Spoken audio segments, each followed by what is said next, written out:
ग्रामीण पोलीस स्टेशनच्या हद्दीमध्ये काही गावामध्ये काल रात्री साधारण 9 वाजेच्या नंतर काही ड्रोन सदृश्य जे अनआयडेंटिफाईड हे आहेत ऑब्जेक्ट्स, फ्लाइंग ऑब्जेक्ट्स ते बघायला मिळाले अशी घटना घडलेली आहे।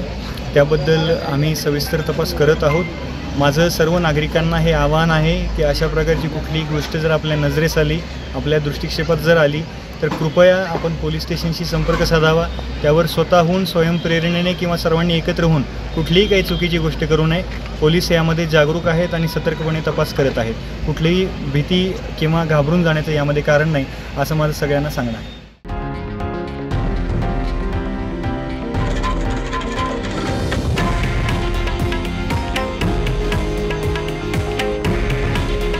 हे आहे देशातील नंबर 1 न्यूज नेटवर्क आणि आपण पाहत आहात TV9 मराठी। काळजी तुमची, हित महाराष्ट्राचं।